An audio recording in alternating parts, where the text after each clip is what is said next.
Oh, oh, this poor movie. Oh, that's unfortunate. Now, I know what you're asking, gentle viewer. You're asking the same question that Richfield tends to ask me in moments like this when he looks at me with that judgmental smirk on his face. Just look at him. Look at him. Look how he's judging me. You're asking, Brandon, of all the films that are out right now, there's holdovers from last year. There is a new M. Night Shyamalan movie. There's that Ruth Bader Ginsburg picture. Why then would you spend the time and money to instead go review what it will no doubt be an underwhelming Keanu Reeves sci-fi picture? And I will say to you the same thing I will say to Richfield. My answer is a quote from the great Tyrion Lannister: because I have a tender place in my heart for crippled bastards and broken things. Let me explain. So I chose this movie over some of the others that are out there currently for the simple fact that no one has spoken of it. And when that happens, I get very melancholy for those films. The same reason I went and saw that AXL movie last year is because it was there, nobody talked about it, nobody looked at it, and just let it die. Now, in many cases, when that happens, it's because the film kind of deserves to die. But at the same time, I look at them and say, even a bad movie can gain a certain amount of immortality. I mean, it's 20 years frickin' later, and people are still bitching about Batman and Robin in the Star Wars prequels. Or hell, we're still talking about Plan 9 from outer space. Sometimes a movie can be so bad that it lives on in its own infamy. But a lot of times a movie is just not bad enough to make it memorable, and I feel sorry for those pictures. I feel sorry for them because of how many people does it take to make a movie? How much time? How much money does it take to make a fully realized film? And to do that and have nobody care. To not even have people care enough to rip your film mercilessly. I mean, that's kind of a sad thing, isn't it? It's the cinematic equivalent of Ebenezer Scrooge being left alone at boarding school over Christmas. Nobody cares. Nobody cares enough to even go and rip it, or to post hundreds of cruel internet videos talking about how everyone involved is an idiot. Well, I'm here to tell you. I'm here to tell you, Replica, and I'm here to tell you, AXL, and I'm here to tell you all those other films that I've been the lone person sitting in the theater for. I care. Drive Home Reviews cares. We care for the work you put in. We care for the passion you had. And we will all be there to watch your piece of crap film and review it so that there's some record that your film existed, that your work existed.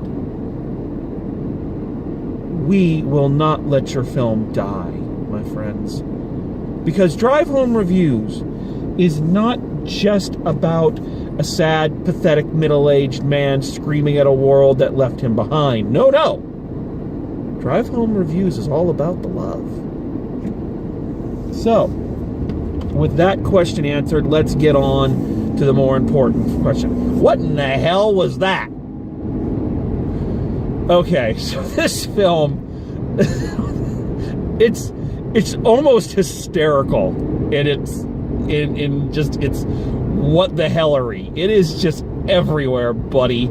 So the only way to talk about this, we got to go through this plot. We got to talk about this plot. So Keanu Reeves is some kind of neural scientist what's-its, because of all the people I think of when I think of medical doctor on the verge of the next breakthrough in human evolution. The first guy I think of is Keanu Reeves.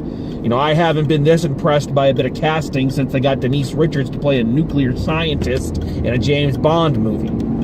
So anyway, Dr. Reeves is attempting to put human consciousness into a robot. For what reason?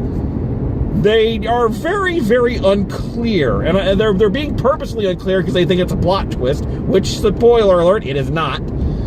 But he seems very vague on why he is doing this. I'm watching him run this first experiment, and I go, okay, why are we doing this again?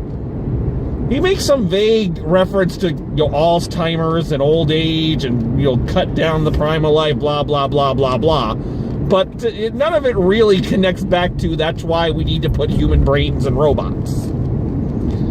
So at any rate, Dr. Reeves works for a, what I can only call Evil Co. Because this is a place that, again, specializes in putting human brains into robots and cloning. That's important. Because, of course, businesses like that are always on the up and up in these types of movies.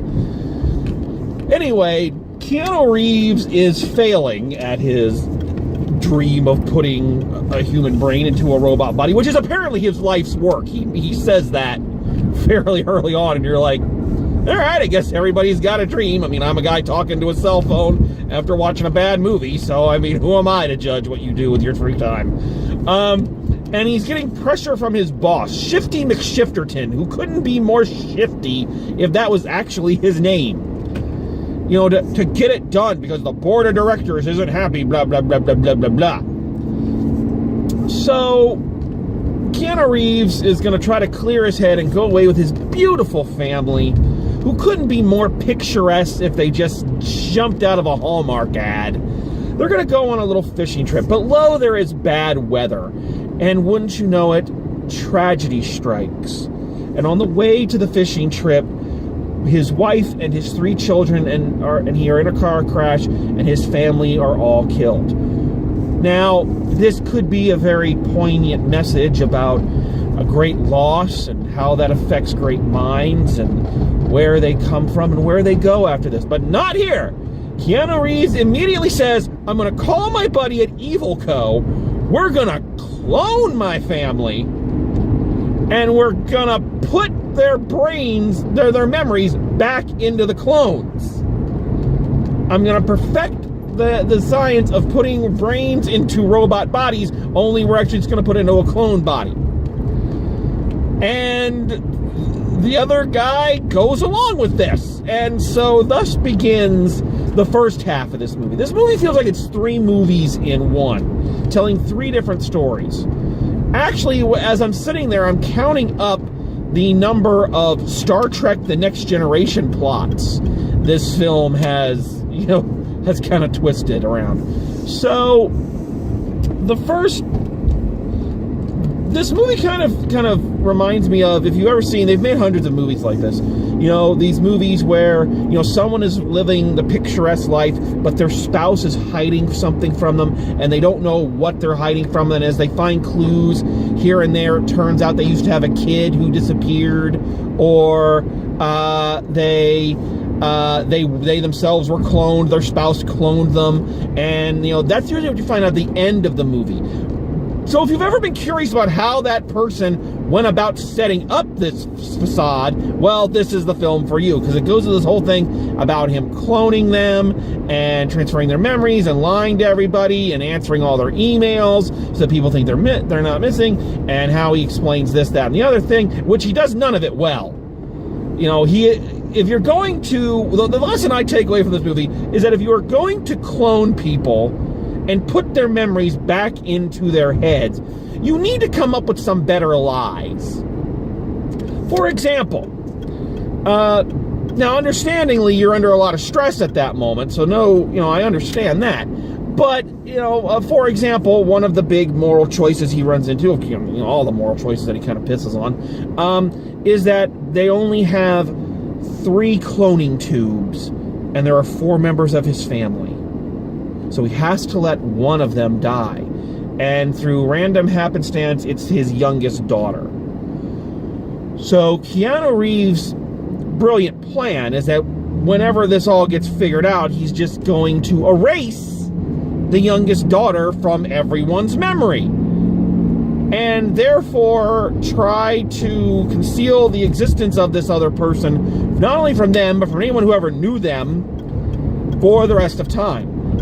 Why not simply tell the new clone family that there was an accident and tragically the youngest daughter was killed?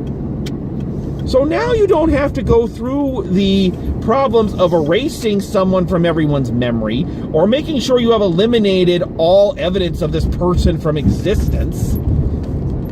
I mean, is that so hard? Keanu Reeves makes it look hard. So anyway, the first chunk of this movie is him,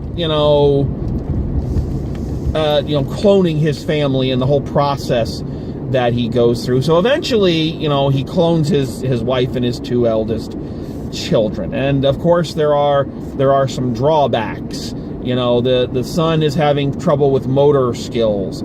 They're all having memory losses. Again, if he had just told them that they were in fact in a car accident, that would completely explain any neural problems they're having. But no, Keanu Reeves can't think that far ahead. Again, in other movies like this, when the subject eventually becomes aware that something is going on and they confront the person who's done it, the person who has done it will normally concoct an elaborate, web of lies to cover it all up or say something cryptic. No, the first fucking time clone wife says to him, "What? That's kind of weird. Why is that?" "Okay, I cloned you all." It's like, fuck, dude! Like, you've got to come up with better lies! I mean, you just come right out with it. But no, and he does it again when they start discovering, as they inevitably would, when they discover that they're missing a daughter, he just comes out with it. "Oh yeah, we had another kid. I took her, I erased all memory of her." It's like, dude! Soften the blow at the very least. I mean, God. So anyway, that all happens really quick. That's your act 2. That whole thing with him and clone family is very brief.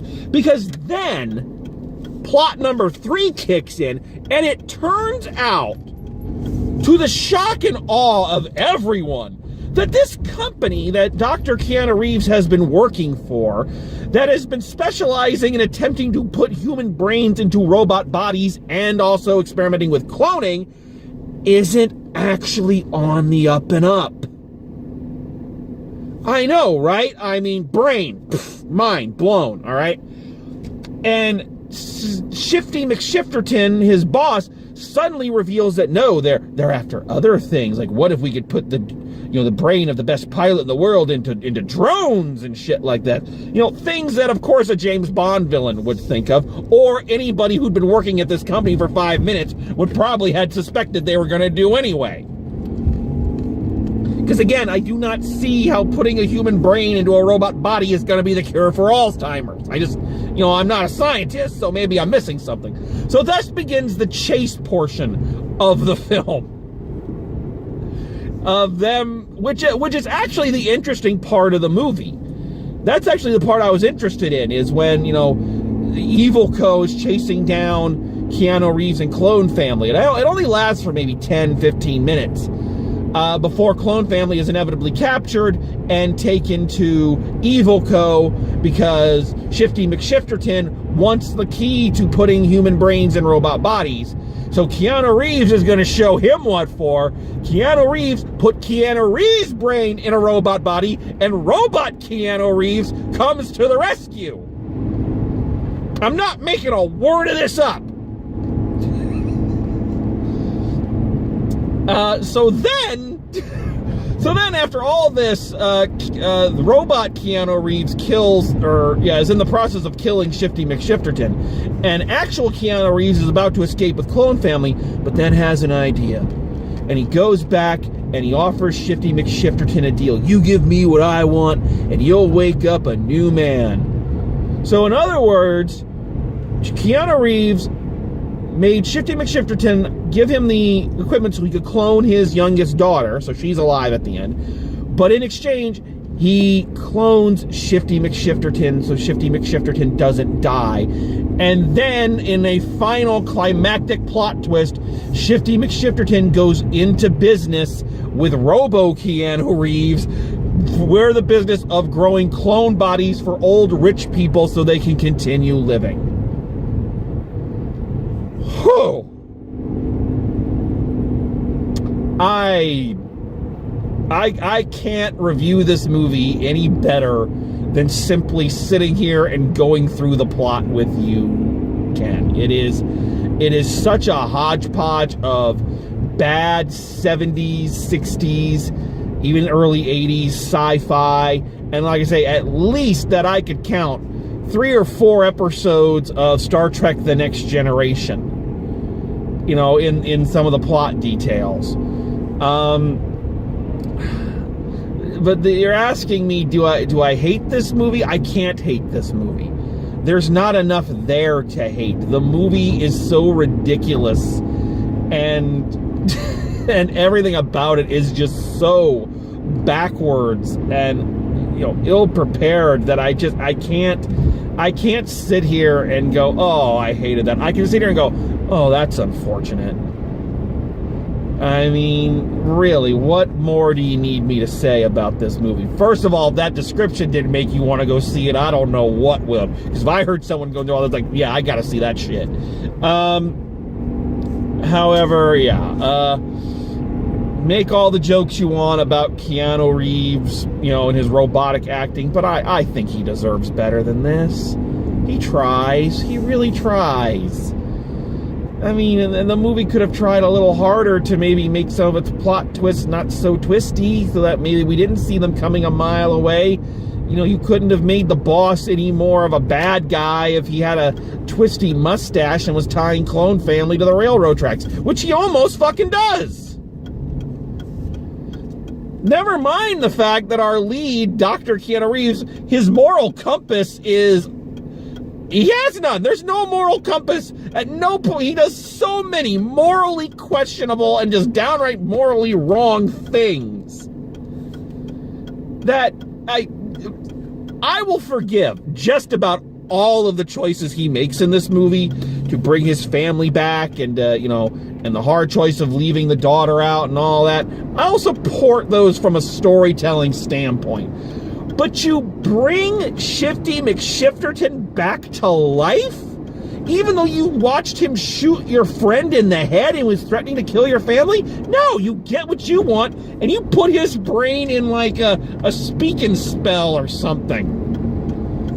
You don't let Bob Evil back out in the world to keep running Evil Co. What in the hell, man? This is the movie that boldly makes the statement, fuck you and your morals so long as you get what you want. Great message for the children. Oh, man. Okay. Let's wrap this up, because if this was a comedy, I think this movie would have gone over a lot better. Oh, dear. Okay. So, final grade for this one. Again, I can't hate it all the way and say an F, because I think there are germs of good ideas in there, and there are decent scenes. So I think I'm gonna go a D. Just a middle of the road D. It's not a D plus, it's not a D minus, but it ain't good, boy. I mean, again, not enough in it to clearly hate it, but I mean, really. So, there you are, and I hope you all appreciate, and I hope you, filmmakers of this movie, appreciate what we here at Drive Home Reviews strive to do. We want to do for your movies like my favorite show, Mystery Science Theater 3000, did for Manos, The Hands of Fate, The Final Sacrifice, Star Chasers, and millions and millions of others. We want to make sure that your horrible film lives on, and that we never forget that, yes, horrible, but with a bizarre charm that seems to permeate. And maybe, just maybe, this film will become my Manos, The Hands of Fate. Wouldn't that be something if through my review of this film it gained a sort of cult following for just how adorably bad it is? Wouldn't that be a hoot? That'd be a great legacy to live behind. That would make up for the fact I haven't had kids. So, with that in mind, with that statement, I think it is time that we say goodbye. Thank you, friends, for joining me. And please, remember, sometimes you need to give the little film some love. Even if that love is tough love. So, until next time, please, drive safe, and I'll see you at the movies.